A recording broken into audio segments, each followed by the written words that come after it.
Fala, TecNed! Olha nós aqui de novo, hein? Mais uma vez, mais um mês aqui agora, muito bem, hein? Mas eu estou triste hoje. Por quê? Porque o nosso grande amigo e virtual, Jorge Improice, deve estar em Brasília, ou será que está em Florianópolis? Ou será que foi para a Flórida? Ele está de férias, olha que coisa boa! Ah, que inveja, Jorge, queria estar com você. Não, você aqui e eu aí. É, assim, melhor. Vamos lá. Ó, hoje a gente vai falar de um assunto bem legal aqui, hein? Tem dois convidados aqui especiais, espetaculares, são especialistas em um assunto muito legal. A gente já vai falar deles, tá? Bem, se você está no YouTube, está nos escutando, no Spotify ou em algum das nossas redes que divulgamos o nosso GFTcast, toca no sininho aí, ó, acompanha a gente, siga a gente e dá um joinha, lógico, né? Tem que dar um joinha para nós, né? Pra gente entregar mais esse vídeo aqui para mais pessoas. Isso é muito legal, hein, pessoal? E aqui a gente vai falar de vários assuntos nerds. Vamos falar de processos, pessoas e muita tecnologia. Isso é muito bom. Ah, me apresentando, né? Para quem não me conhece aí, quem que sou eu? Eu sou o Robson Agapito, que é A por opção e agilista por prazer. E estamos aí junto com vocês hoje e sempre, hein? Vamos lá, mais uma coisinha aqui, ó. Qual que é o assunto geek que a gente vai falar hoje? Hoje a gente vai falar sobre Mandalorian. Aliás, olha, eu sou um relaxo. Vamos falar com o pessoal da acessibilidade, né? Como que eu sou? Novamente, né? Todo mundo já está cansado de me ouvir falar, mas vou falar mais uma vez para quem me vê pela primeira vez, ou não me vê, ou me escuta, e assim por diante. Eu sou um homem branco, de barbas, eu tenho uma barba ralinha, tá branquinha no meu queixinho, tô ficando jovem, tô jovem, não, tô ficando velhinho já, mas tá bom, né? Tenho pouco cabelo, hoje não tá raspado totalmente, mas tem um pouquinho de cabelo aqui, tô quase careca. Estou com uma camiseta do The Mandalorian, tá? Da nossa série aí da Disney Plus. Olha, fazendo aqui propaganda da Disney. Mas é uma série muito legal, hein? Quem não assistiu, assista. E esse é o assunto geek de hoje, o Mandaloriano. Interessante. O nosso assunto que a gente vai falar aqui no GFTcast é sobre cybersecurity. E eu tava procurando um assunto geek para falar sobre o cybersecurity, e não chegava a nenhum bem legal, sabe? Mas quem pode ter uma segurança maior do que o Grogu? O Grogu, não Grogu.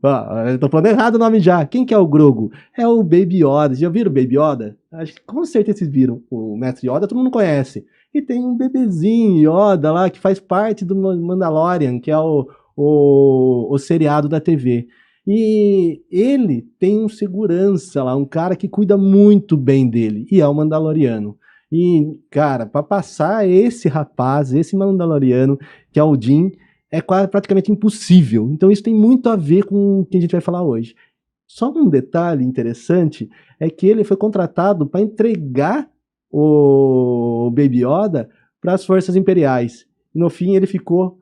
se encantou pelo bebê Yoda, né? E se tornou como se fosse um filho dele. Aí ele fez toda a segurança. E quer uma segurança maior de um pai com um filho? É impossível, né? Então a gente vai falar disso, de cybersecurity hoje. E com isso, eu tenho duas pessoas aqui fantásticas. Um é o Guilherme da Silveira e outro é o Sérgio Marchetti. Os caras são top aqui na GFT, hein? Então, vou falar para eles se apresentarem. Obrigado, Agapito. Meu nome é Guilherme Bedem da Silveira, sou aqui o Head de Cybersec aqui da GFT Brasil.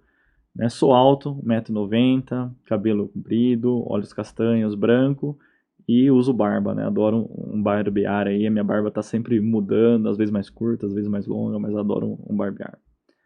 Sérgio, fica à vontade para se apresentar aí também. Obrigado, Agapito, pela oportunidade.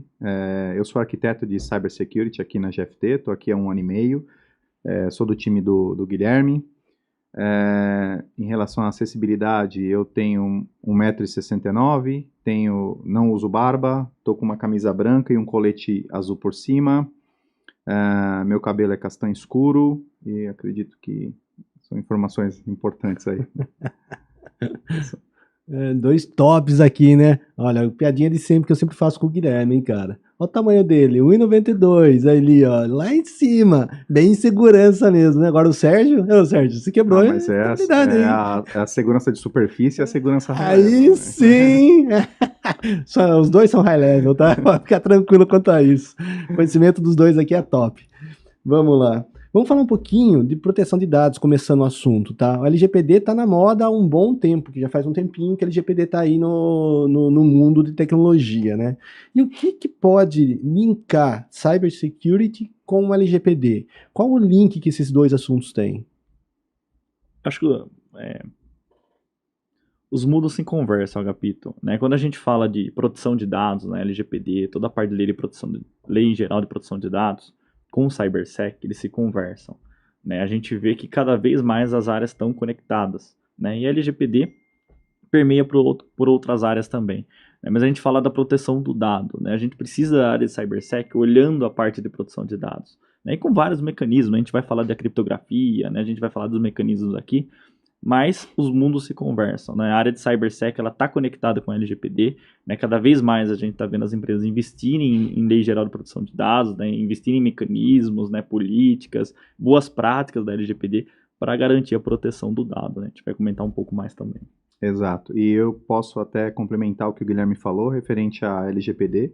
É um grande salto no que se refere à proteção de dados pessoais, né? Onde todo o regimento do LGPD justamente para fazer com que as empresas tenham um compromisso com os dados pessoais de clientes, de colaboradores, de fornecedores. E quando se fala de cybersecurity e também da Lei Geral de Proteção de Dados, apesar de ser uma disciplina multidisciplinar, né, são várias áreas que estão interagindo ali para garantir que a Lei Geral de Proteção de Dados, as empresas tenham essa conformidade, mas grande parte disso são sistemas de segurança da informação para garantir que esses dados eles sejam utilizados com um propósito claro e também por pessoas que estão autorizadas a acessar esses dados. Interessante, né? Tem dois mundos aí que a gente vê assim mais claramente. Um é a criptografia dos dados em si, e a outra é como a gente armazena esses dados. São esses dois mundos mesmo, esses dois níveis que a gente tem que atuar. Tem mais alguma coisa que vocês veem aí por debaixo que o cybersecurity vai mais forte? Como que funciona isso? Quando a gente fala de proteção de dados, né, focado em cyber, tem criptografia? Tem, mas vai muito além. Né? A LGPD ela vê a parte de inventário, de onde está trafegando o meu dado, né? Como que eu vou fazer uma análise de risco desse dado, né? A vulnerabilidade que tem no meu banco, a vulnerabilidade que tem em algum dado, né? Onde está aquele dado, né? O servidor que armazena aquele dado. Então eu preciso analisar várias coisas, né? E quando eu falo da LGPD em si, não é só a parte técnica em si, né? Eu tenho toda a parte de processo, a parte de política, né? O dado do meu colaborador, onde está armazenado, onde está trafegando, o dado do meu cliente, né? Eu preciso garantir a proteção do dado do meu cliente, o meu fornecedor externo. Então envolve várias pessoas aí, né? Várias agentes dentro da LGPD. Cara, sem ajuda para fazer tudo isso aí é impossível, hein? Você que tá precisando, ó, tem a GFT, hein? GFT ajuda você nisso também. E diga uma coisa, e com relação ao desenvolvimento, cara, o desenvolvedor, o que ele pode ajudar no dia a dia com o LGPD, né? Onde que ele pode estar trabalhando e atuando assim mais efetivamente, para que ele não cause algum dano para a empresa? A área de desenvolvimento ela é uma aliada à segurança cibernética, porque quando você fala em desenvolvimento de aplicações, você tem o Security by Design, você tem já o início do desenvolvimento ali, do pensamento de qual aplicação e como eu vou desenvolver. É muito importante você já começar a pensar em como você vai fazer isso de uma forma segura. E fora todo esse framework, essa forma de pensar na aplicação e desenvolver ela de forma segura, você tem ferramentas que auxiliam o desenvolvimento de aplicações, que são a análise estática de vulnerabilidades, a análise dinâmica de vulnerabilidades, que você pode incluir dentro de uma esteira de desenvolvimento. Isso facilita para os desenvolvedores e também faz com que, quando você finaliza esse desenvolvimento dessa aplicação, você tenha o mínimo de vulnerabilidades para mitigar antes de você lançar essa aplicação em produção. Isso também é extremamente importante, porque toda empresa, quando você inicia o processo de desenvolvimento de uma aplicação, você tem um time to market, você precisa entregar num determinado momento para que você atenda às necessidades do negócio. E quando você faz esses testes desde o início do desenvolvimento da aplicação, você evita que você comprometa também os planos de negócio da empresa. Eu acho que um ponto bom, Marquete, que você comentou, né, complementando aqui, o desenvolvedor ele tem que pensar no DevSecOps, né, a esteira de fim a fim. Aonde está esse dado? Né, esse dado ele vai trafegar em qual API, ele vai passar por qual servidor, ele vai passar por uma nuvem, né, onde que está esse dado? Então o desenvolvedor ele tem que tomar cuidado para não expor esse dado dentro da aplicação. Né, olhar lá na URL se não está exposto esse dado, no código. Né, então tomar todo o cuidado aonde ele vai colocar esse dado, como que ele vai acessar esse dado, como que ele vai consumir esse dado e armazenar esse dado dentro da aplicação. Né, então tem que haver esse cuidado. Isso é muito importante mesmo, né? Eu vejo até na parte de desenvolvimento, vi algumas empresas trabalhando com LGPD falando nisso, né? Porque eu tenho um ambiente de qualidade. Muitas empresas tombam produção para qualidade e não mascaram esses dados. Isso é muito ruim, né? Porque a fraude pode acontecer ali, da mesma forma que em produção. Porque eu estou pegando dados de lá e jogando para cá. Mesmo que sejam os mínimos dados, no fim tem um dado sensível lá e você não pode estar liberando. Então até isso acho que você tem que tomar cuidado, né? Ao montar seu ambiente de desenvolvimento, de testes e tudo mais, ser de uma forma que, tudo bem, não vai estar tudo criptografado, mas vai estar mascarado os dados sensíveis. Daí a gente já consegue começar a trabalhar. Acho que isso também cabe, né? Uhum. Correto, HP. Você falou um ponto bom, né? A criptografia. Né? A gente tem que tomar cuidado o que vai criptografar. Né? Às vezes o pessoal sai criptografando todos os dados, todas as informações. Né? Isso daí gera uma lentidão para consumir esse dado, acessar esse dado. Né? Então, tomar cuidado o que vai criptografar. A criptografia em repouso, em trânsito, é importante? É claro que é importante. Mas você precisa definir o que você vai criptografar, o que é necessário criptografar. Né? Vai muito da necessidade do dado. Né, o quanto você precisa consumir aquele dado, o quanto você precisa proteger aquele dado, para você ver o que você vai criptografar de fato. E também é importante falar sobre custo, né? Quando a gente fala sobre criptografia, porque tudo você tem um custo, você tem mecanismos de criação de chave, então tem uma série existe um ecossistema para que você proteja através de criptografia os seus sistemas, então vai de encontro com o que o Guilherme falou, tem que entender exatamente o que precisa ser criptografado em trânsito, dentro de um banco de dados em descanso, enfim. Isso é um tema muito delicado e importante entender qual que é o propósito. Uma outra coisa também que é importante, que confunde muito em relação à LGPD, é que as empresas elas não estão proibidas de utilizar o dado pessoal, mas elas precisam ter um propósito. Então, eu posso usar como exemplo, quando você vai para um estacionamento e deixar o seu carro, a pessoa que vai fazer o cadastro ali do seu carro, ela não precisa ter o seu CPF, ela não precisa ter o seu tipo sanguíneo, ela precisa ter a placa do carro. Então, a necessidade dela é pegar a placa do carro para que quando você voltar, ele consiga identificar o seu veículo e entregar. Então, basicamente, é isso que a LGPD faz. Você pode utilizar os dados pessoais desde que exista um propósito claro para isso. Bem legal. Isso é bem interessante, tá? E acho que ajuda muito o dia a dia da equipe de desenvolvimento saber o que está fazendo, né? Para não ter custos extras futuros depois e ter que refazer as coisas. Então isso é bem interessante. Falando sobre ransomware, vamos mudar um pouquinho de assunto. Vamos sair do LGPD e vamos para ransomware. Tá virando moda, né? Entre os hackers, ataques sobre ransomware. Fale um pouquinho o que é e quais tipos que tem de ransomware aí no mercado. Tem como vocês detalharem um pouquinho disso pra gente? O ransomware é uma ameaça, né? Um malware, hoje, né? Comum no mercado. Né, vem infectando várias empresas. Né, o principal objetivo do ransomware é fazer a criptografia, né, dos dados, das informações. Né, então, linkando aqui com o LGPD também, né, a proteção do dado. O ransomware, o objetivo dele é fazer essa criptografia, né, e ele gera uma chave dessa criptografia. Né, e fica lá com o hacker, com o agente malicioso, essa chave. Então, explicando um pouco do ransomware. Né, muito se dá pelo ransomware, né, através de phishing, de spam. Né, ele vem através de e-mail, de arquivo executável, onde a pessoa baixa, né, instala aquele arquivo, executa aquele arquivo, né, e acaba comprometendo a máquina. Né? Uma vez comprometida a máquina, dentro de uma organização, de uma corporação, pode afetar toda a empresa. Exatamente. E o ransomware ele tem características bem específicas, né, desse tipo de malware, porque ele é baixado, ele infecta uma máquina, ele pode começar a fazer uma lateralização justamente para buscar banco de dados. E quando ele faz essa busca, obviamente ele já montou um esquema de comando e controle externo. Então ele começa a criptografar dados importantes para a empresa. E por que ele é tão vantajoso para esses hackers, né, maliciosos? É que ele praticamente inopera a empresa. Então, quando ele tem acesso ao banco de dados, a sistemas críticos da empresa, ele faz a criptografia com uma chave que está em poder dele e ele praticamente sequestra os dados.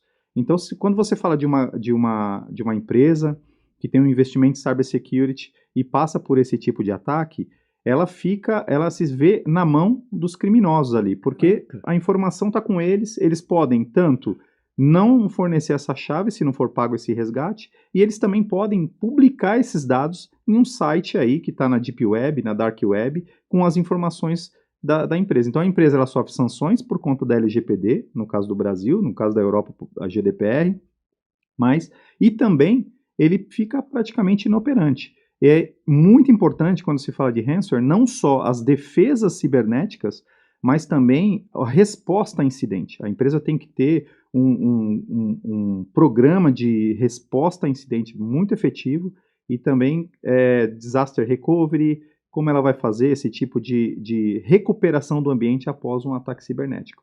Porque a gente sabe, nós trabalhamos sempre para reduzir o quanto conseguimos de superfície de ataque.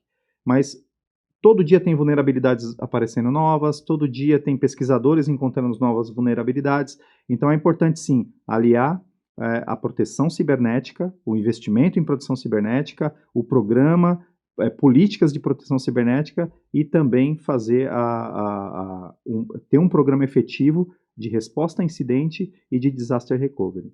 Nossa, então impressionante. Então é aquilo. Eu recebo um link lá no meu e-mail, né? Eu vou lá, esse link aqui, vou baixar aqui um PDF aqui que eu ganhei um produto, vou baixar. Aí ele baixa um arquivinho lá, bonitinho, que é o ransomware aí da vida. Ele entrou na minha rede, ele começa a usar até a minha senha para acessar os outros lugares da rede. Ele chegou em um lugar que tem dados lá importantes para a empresa. Aí ele pega e criptografa esses dados, e meio que sequestra esse cara. É isso que vocês estão falando que esse malware faz, certo? Ele sequestra esse cara. Aí fica lá criptografado. Daí a pessoa fala, viu, se quiser, você me paga. Chega a acontecer isso? Você me paga tanto que eu libero pro seu Exatamente.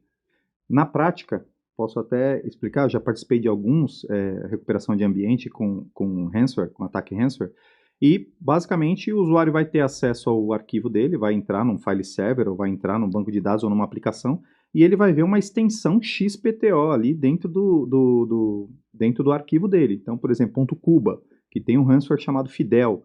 Então ele vai lá e criptografa o arquivo .cuba.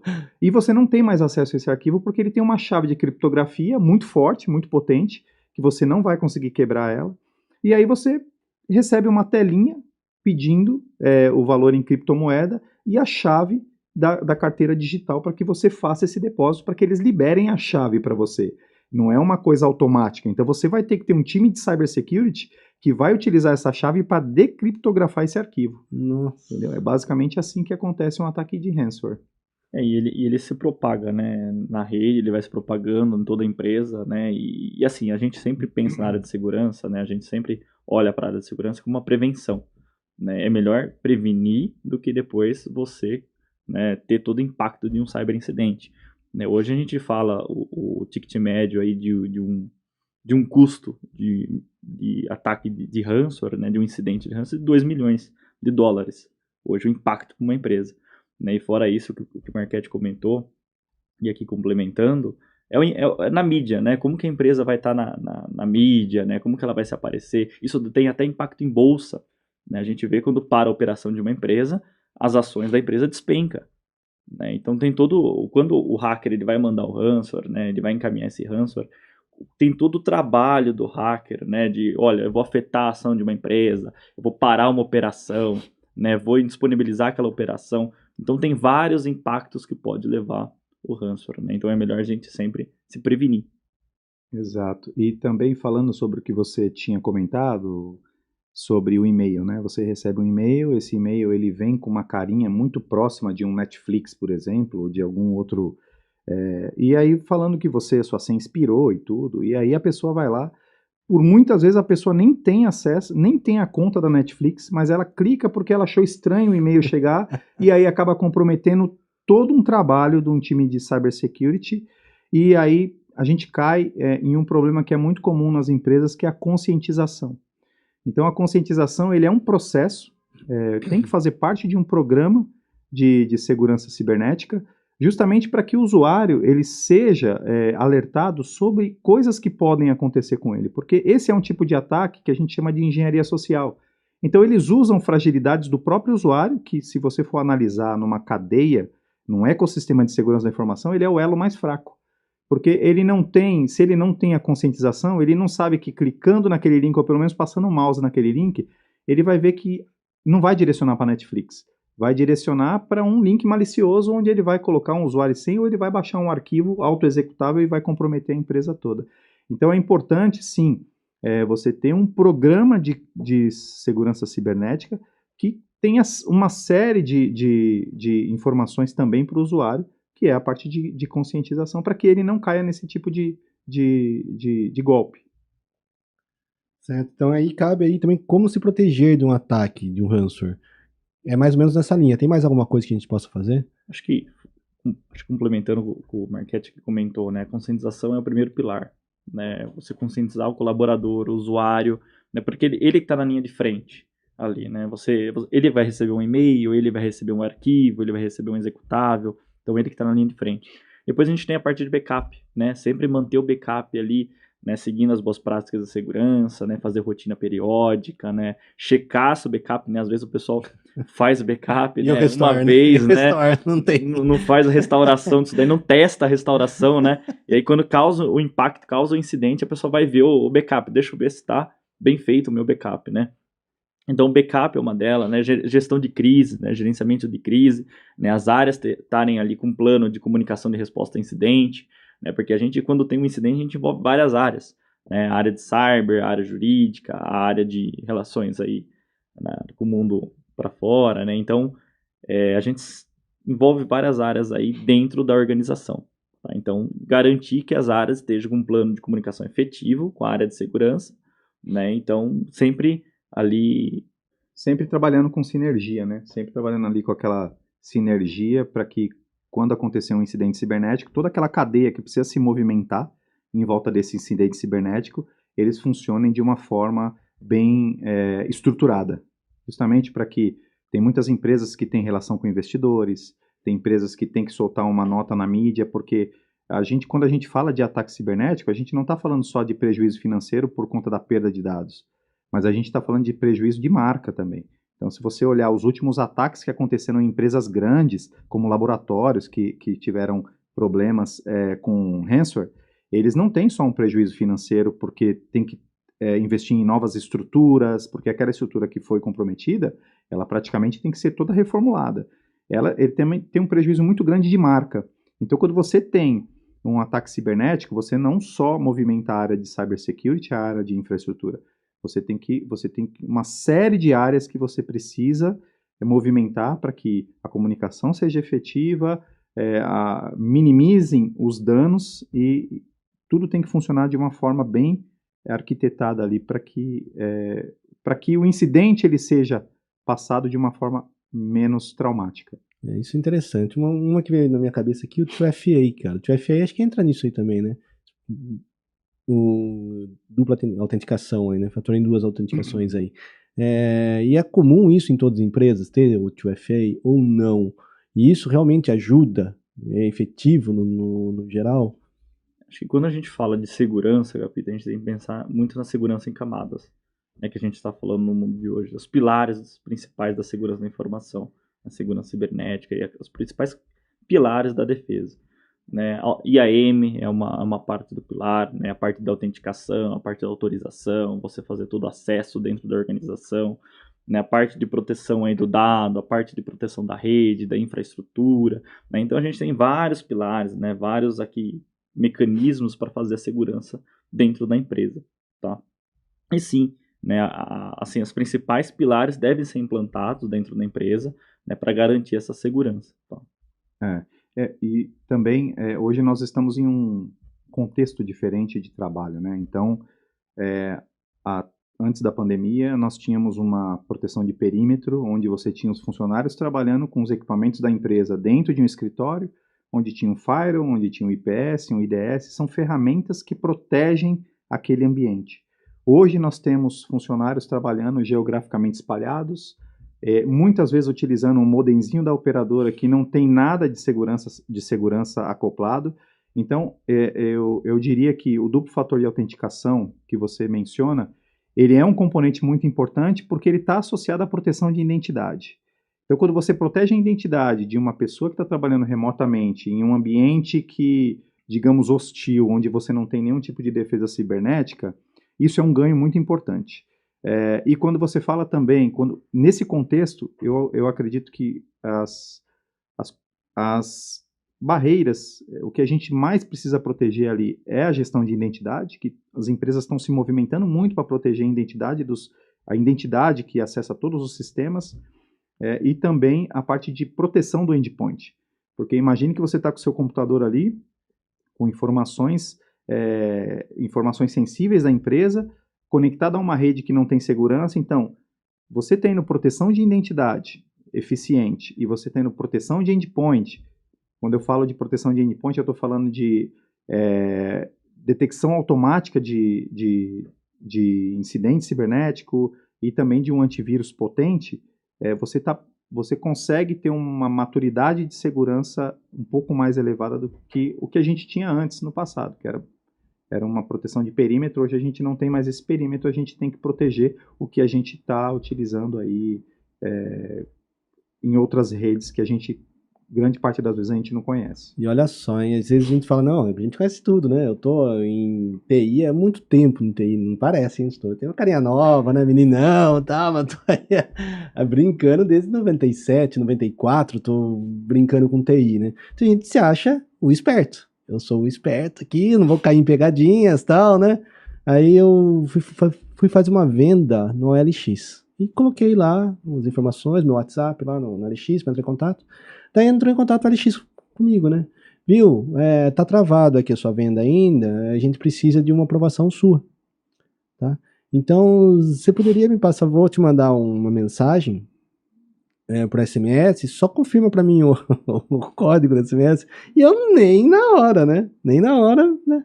Daí chegou o código lá, chegou o código aí? Eu falei, chegou. Fala para mim qual que é o código. Daí eu passei o código, olha só. Passei o código para ela. Daí ela falou assim, viu, vai chegar um e-mail também, né? Aí eu já falei, não, cara, alguma coisa tá errada. Alguma coisa que não tá certo, cara. O que eu tô fazendo, né, mano? Daí eu olhei o e-mail lá, tem um WhatsApp. Falei, viu, por que no e-mail tem um WhatsApp? Não faz sentido. Não é do OLX? Por que não veio o e-mail do OLX pra mim? Por que tem um WhatsApp? Não, então se você não fizer, a gente não vai aprovar seu pedido. Falei, pode, não aprove então. Não aprove. Pode ignorar, né? Não aprove, eu não vou mais vender. Né? Daí ela desligou, falou, não, mas você tem que fazer e tal. Tá falando, não vou fazer, né? E desliguei, a pessoa me ligou a isso pedindo, né? Ainda bem que eu tinha o TFA lá. Porque eu passei o código e passou o e-mail. No e-mail eu barrei. E daí ele não conseguiu acessar meu WhatsApp. Eu liguei pro OLX, o OLX falou, não, a gente nunca faz isso.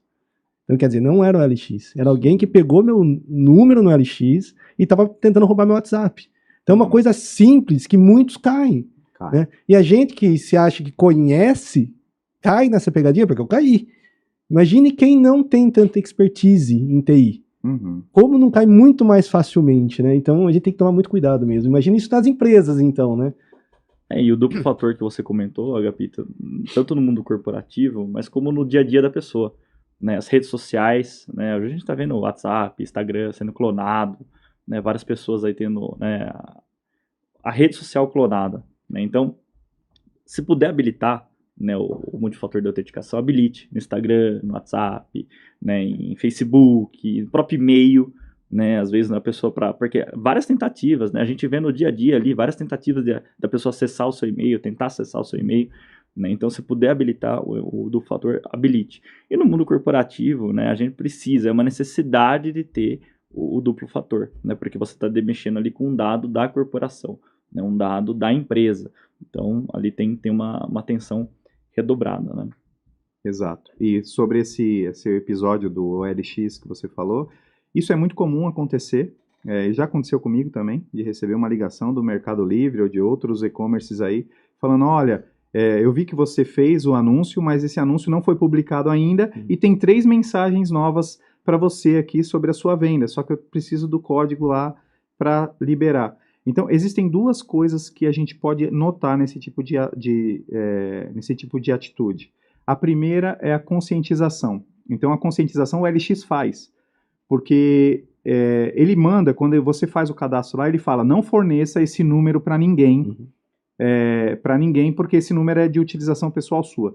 Só que o LX não faz uma medida de engajamento.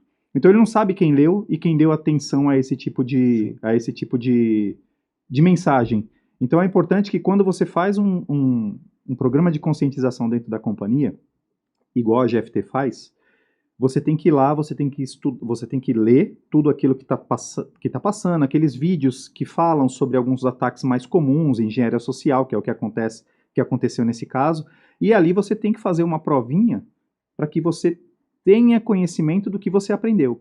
Então você tem 2 coisas associadas, você tem a conscientização e você tem o engajamento. Então a GFT consegue saber quem que está engajando no treinamento e quem não vai cair nisso. Então o LX ele faz uma parte, mas ele acaba não fazendo a outra.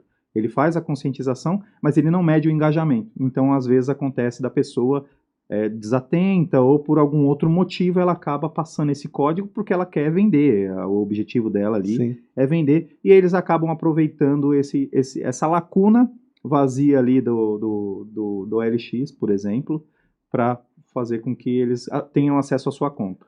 Acho que um ponto bom que o Marquete comentou também é engenharia social, né? Uma técnica muito utilizada hoje pelos hackers, né? Agentes maliciosos aí, porque ele não vai explorar o mecanismo de segurança, não vai explorar o firewall, né? Ou o endpoint, ele vai explorar o fator humano, né? Então, quais são as fraquezas do ser humano que eu posso explorar para tentar obter um dado, obter acesso a uma informação, né? A gente vê, né, muito o pessoal ligando, né? Aí tem várias técnicas, né? Persuasão, autoridade, né? O pessoal olha, ó, eu preciso desse dado, né? Eu preciso dessa informação. O pessoal fala, não vou passar essa informação. Mas você sabe com quem você está falando, né? Você sabe com quem que sou eu do outro lado da linha, né? Então essa autoridade, né? A persuasão, né? Persuadir a pessoa para passar aquela informação, né? Hoje tem profissionais que são especialistas em engenharia social, que é o caso do engenheiro social, que explora as fraquezas humanas, né? Então tem livros aí do Kevin Mitnick, né, que ele estuda essa parte, né, de invadir as fraquezas humanas. Então hoje é muito utilizado na área de segurança também. Que louco isso, hein? Vamos falar um pouquinho de investimento, cybersecurity como investimento, tá? É muito caro ter uma equipe de segurança no time. Apesar que caro é muito relativo, né? Quanto que eu vou perder dinheiro nisso, né? Mas quais são os perfis que eu preciso, por exemplo, para um grande banco nacional aí? Assim, em média, tá? Lógico que cada um vai ter seu contexto, né? Mas vocês têm alguma ideia de como a gente pode chegar? Hoje, a área de segurança ela não é um gasto, né? Ela é um investimento, né? A gente olha como investimento porque o que você vai aplicar na área de segurança, né? O que você vai investir, né? O retorno depois é muito maior do que você tem um incidente cibernético, né? E quando a gente fala de uma área de segurança dentro de uma empresa, hoje a gente precisa de vários perfis, né? Antes a gente tinha ali o profissional de segurança, né? Que era mais ou menos o cara de infra, era o desenvolvedor, né? Aquele time de um homem só, né? Que a gente tinha antes dentro da empresa, né? E hoje não, hoje a gente vê empresas aí com 10, 20, 30 pessoas na área de segurança, né? Porque cresceu, né? Eu tenho alguém olhando ali, um líder olhando para a parte de segurança de aplicação, e ele tem a equipe dele de segurança de aplicação, né? O AppSec, a parte de DevSecOps, né? Eu tenho o cara olhando para a parte de risco, conformidade, né? Governança, eu tenho outro olhando para a parte de infraestrutura, de rede. Eu tenho várias pessoas, né? Hoje, a equipe de segurança da empresa, de um banco, por exemplo, ela tem que ser montada por várias pessoas estratégicas dentro da empresa e perfis distintos, né? Cada um olhando para um pilar estratégico dentro da segurança, né? E tudo isso daí reportando para um diretor, um gerente, um CISO da companhia. Exato. E também o investimento em cybersecurity, ele sempre foi, sempre não, há muito tempo atrás, ele era muito subjetivo. Então, quando você chegava, por exemplo, para um diretor de empresa que está muito focado no negócio, você falava, olha, eu preciso fazer o upgrade do meu firewall, eu preciso comprar um firewall novo para a defesa cibernética do nosso escritório. Por que eu preciso? Qual que é o valor do firewall? O que ele vai me trazer de ganho? Porque esse é o pensamento de uma pessoa que está engajada com o negócio da empresa. Então, por muito tempo foi assim, foi muito difícil angariar investimento na área de segurança cibernética. Só que hoje não. Hoje nós temos mecanismos, tem análise de impacto de negócios, que você consegue materializar esses investimentos. Então você chega para ele e fala assim, olha, você precisa investir nisso, porque o seu sistema está obsoleto, é um sistema crítico da empresa, e pelo meu relatório de análise de impacto de negócios que eu tenho sobre esse sistema, se ele ficar 4 horas parado, que é o tempo de recovery que eu preciso para essa aplicação, você vai perder X em dinheiro. Então, você consegue materializar esse investimento de segurança cibernética para que quando você apresente isso para o board que está engajado no negócio, ele acaba entendendo, opa, então isso é muito importante para mim. Então, você consegue, dentro desses cálculos que você faz, e materializando esses valores, você consegue criar prioridades de investimento em segurança cibernética e também mostrar que a importância disso dentro do negócio. Então, ficou, vamos dizer assim, de uma forma muito simplista, né, que ficou mais simples do time de segurança cibernética mostrar os ganhos que a área de cybersecurity pode trazer com os investimentos que ela está recebendo. Então, isso foi muito bom para a área de segurança cibernética e a gente percebe, eu pelo menos estou na área aí há quase 15 anos, então a gente percebe que hoje em dia a maturidade das empresas, as empresas globais, elas já têm uma maturidade um pouco mais alta em relação à segurança da informação, mas as empresas nacionais, elas começaram a se movimentar e ganhar maturidade em segurança justamente por essas técnicas de se mostrar qual que é o ganho que a empresa vai ter se ela fizer esse investimento em segurança cibernética. Isso é muito bom, né? Porque você olha assim, não, sei lá, é 10 dinheiro para você investir aqui em cybersecurity, né? Em equipe, em ferramentas e tal. Tá, só que se você não investir e acontecer um problema, você vai perder 50 dinheiro. E aí, o que você prefere, né? Correr esse risco e isso dando números para o pessoal que está acima de negócios, fica mais fácil de tomar uma decisão mesmo. Isso é muito legal. E uma cultura, Gabi, top-down, né? O board, né, os executivos precisam patrocinar esse investimento, né? Precisam ver os números, igual você comentou, ver os números, né? Analisar esses números e definir um plano estratégico para a empresa. Né? Eu vou investir X, mas eu vou ter um retorno de Y, né? Então é muito mais vantajoso fazer esse investimento. E isso ainda é em dinheiro direto, né? E quando é o indireto, que nem você falaram, imagem? Cara, às vezes não dá nem para você mensurar a imagem. Se escapa isso para a mídia, que você tem uma falha de segurança, quem vai ter confiança em colocar um usuário, um dinheiro, em um banco que não tem segurança? Ninguém. Exatamente. Né? Isso é impressionante. E o que deve ser priorizado quando se fala em investimentos aí em segurança cibernética? Vocês têm algo específico que tem que se priorizar ou não depende? Depende de cada contexto também? Acho que é um dos principais pilares de segurança, né? Quando a gente fala priorização de investimento, né, a gente tem que ver o que a empresa pode ter ali de impacto dentro dela, primeiro. Né? Onde eu vou garantir ali segurança do meu servidor, onde eu vou garantir a segurança do meu workstation, do meu laptop, desktop, conscientização do meu usuário, né? Eu começar com as coisas simples. Né? Não precisa de nada muito avançado, né? Eu vou contratar a melhor ferramenta que vai garantir a segurança do meu negócio. Né? Às vezes não é a melhor ferramenta que vai garantir a segurança do negócio. Né? Ferramentas, processos, tecnologias, né? Às vezes você fazendo o básico, né? Fazendo algo ali inicial, né? Uma conscientização, aplicando as ferramentas, mecanismos de segurança, né? Pensando na estratégia, né? Agora eu vou garantir a segurança do meu dado, agora eu vou garantir a segurança do meu servidor, agora eu vou garantir a segurança da minha rede, né? Indo para o pilar estratégico da empresa, é muito mais vantajoso você contratar uma big ferramenta ali, colocar uma ferramenta ali e achar que vai resolver todos os problemas, né? Não, a segurança não. E é o que eu comentei, né? A gente vai com a segurança em camadas hoje em dia, né? A gente vai criando camadas para dificultar, né? Ter uma exfiltração de um dado, ter um ataque, né? Mas garantindo ali a segurança, né? De forma estratégica dentro da empresa. Eu entendo que quando se fala de investimento em segurança, você não adianta uma empresa que vai começar a investir em segurança hoje, e aí vai de encontro com o que o Guilherme falou, ela sair da maturidade 0 para a maturidade 5, no que se refere à maturidade de segurança do NIST, por exemplo. Eu acho que você tem que pensar em um programa de segurança da informação. Então, você precisa ter o básico. Então, você tem que ter defesa nos seus servidores, você tem aplicações expostas, você tem que pensar, tem dados sensíveis, são aplicações importantes para o negócio, então você tem que proteger essa aplicação. Os endpoints dos colaboradores também tem que ter, no mínimo, de um tipo de proteção ali. E, obviamente, entender o negócio e o que é mais crítico para o negócio. E aí você começa a montar o seu programa de segurança cibernética. Obviamente, você não vai sair do zero, numa maturidade 0, para uma maturidade lá em cima. Não.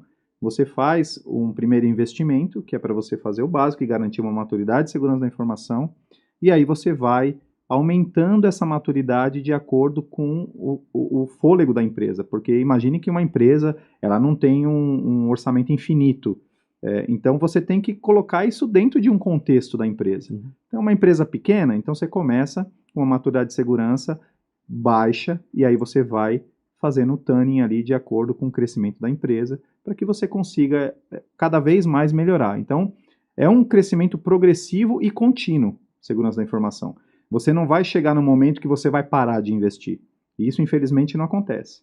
Então, você vai investindo aqui, você vai melhorando a segurança da informação, aí a empresa, tecnologicamente falando, ela vai exigir mais coisas, porque a área de segurança é uma área de suporte, a área de negócios também. Então, cada vez que a necessidade da empresa ela vai crescer em relação à plataforma, em relação a aplicações, a área de segurança da informação ela tem que acompanhar essa tendência e exponencialmente ir melhorando a maturidade de segurança de informação da companhia. Bem legal. Então, até cai em outra dúvida que eu tinha aqui. Empresas pequenas de médio porte também é possível ter segurança de informação ali?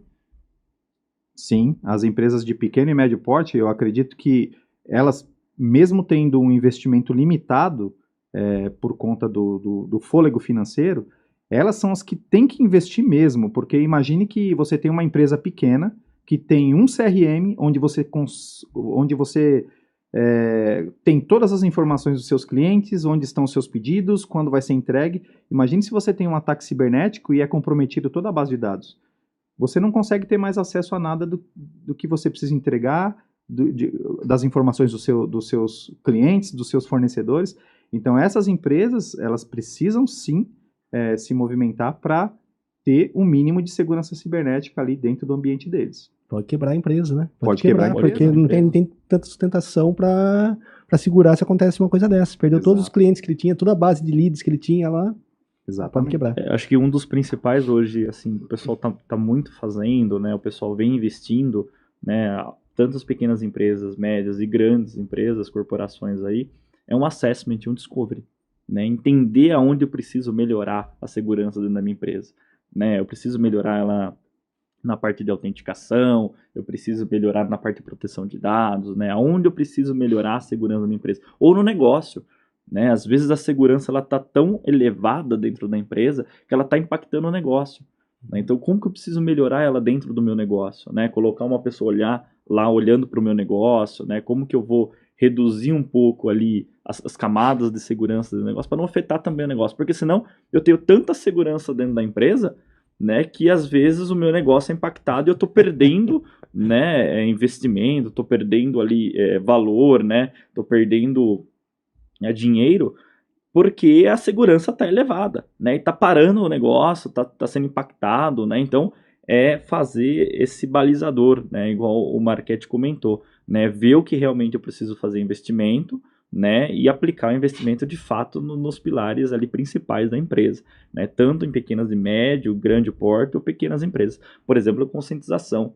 Né, a gente pode fazer trabalhos simples de conscientização ali, informando o usuário, fazendo uma palestra, né, colocando um papel de parede ali no desktop dele, né, medidas simples que garante a proteção, né, porque o hacker ele vai usar esses mecanismos do ser humano para tentar invadir a empresa, né? Então, acho que primeiro norte, acho que é legal uma conscientização para pequenas empresas. Legal. Falando um pouquinho de inteligência artificial agora com segurança, hein?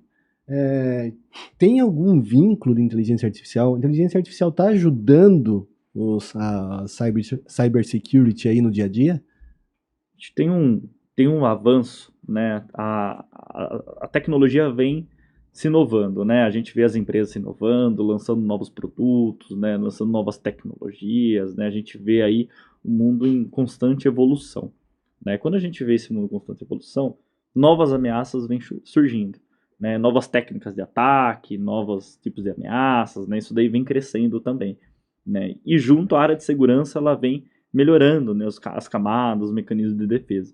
A inteligência artificial está muito próxima agora da área de segurança. Ela vem auxiliando a gente a detectar um ataque, detectar ali algum incidente que está acontecendo no ambiente, alguma anomalia dentro do ambiente. Né? A gente vê que tecnologias de segurança, mecanismos de segurança, por exemplo, um CIEM, um NDR, que são tecnologias usadas na área de segurança da rede, já estão conectadas com a inteligência artificial.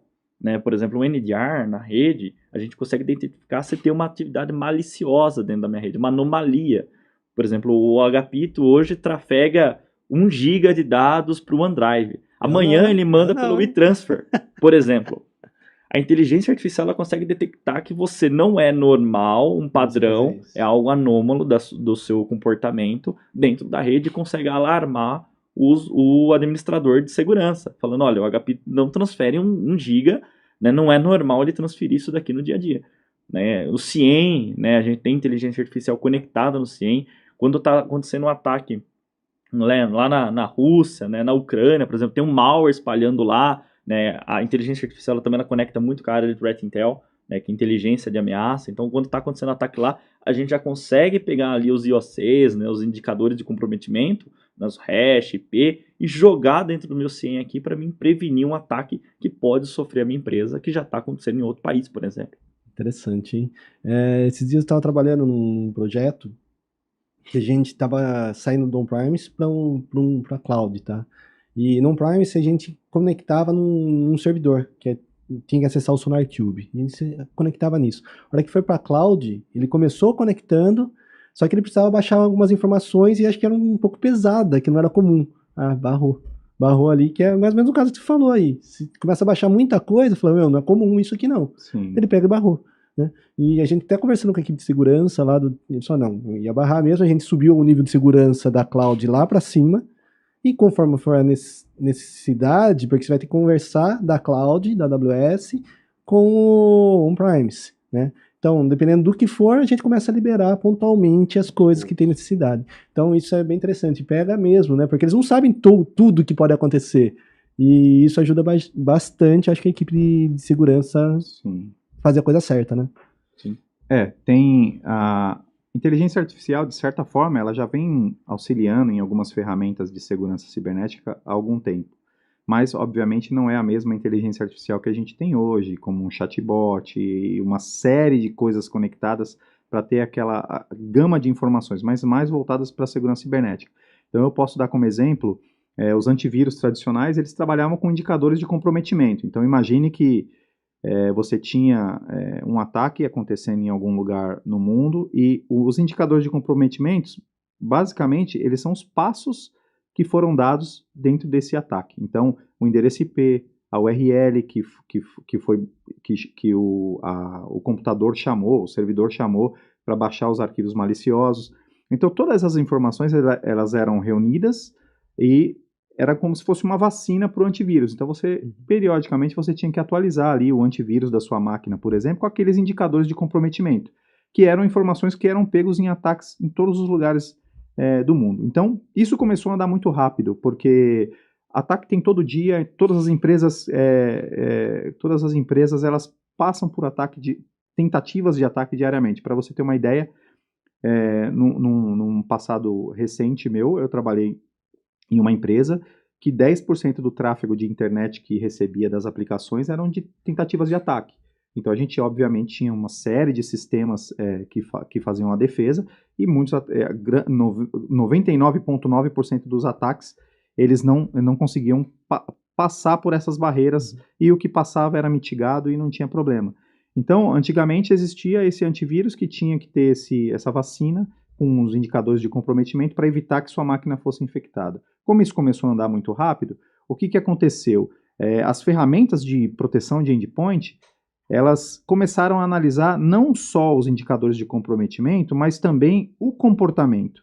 Justamente porque todo dia tem vírus, tem malware novo. Então, quando você baixa um arquivo que não existe, é um arquivo novo que não está naquela lista de indicadores de comprometimento, ela entrou na sua máquina e ela começou a fazer um processo que é um processo que pode ser malicioso. Então, hoje, que a gente fala de proteção de endpoint de próxima geração, né, os Next Generation, eles vão lá e identificam esse comportamento malicioso, o cara tá lá, criou um outro arquivo, começou a fazer lateralização, scan de rede, ele vai lá e bloqueia.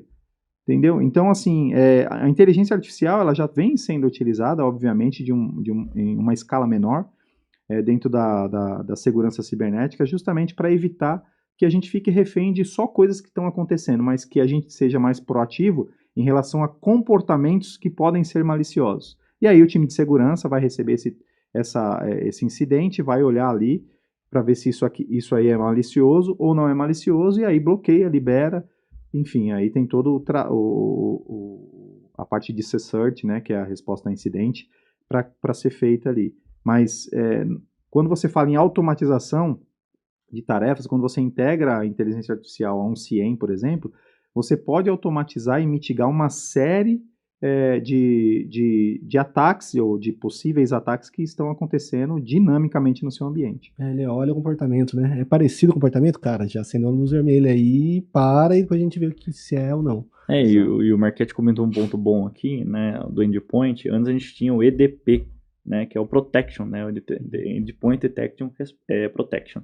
E agora a gente tem o EDR, que é o Detection Response, que ele já detecta e faz a resposta, né? Ele faz o bloqueio daquela atividade maliciosa dentro da rede. Interessante, hein? Muito interessante.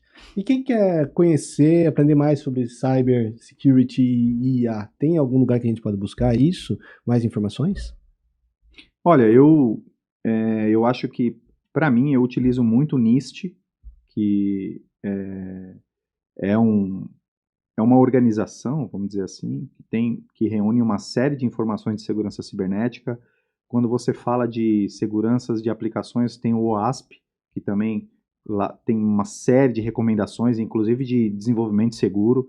Então, assim, hoje em dia a informação de segurança cibernética hoje, ela é um item muito difundido. As empresas elas começaram a criar melhores práticas para todas as verticais, então indústria, e-commerce, então você consegue achar bastante informações no NIST. O MITRE também é uma referência.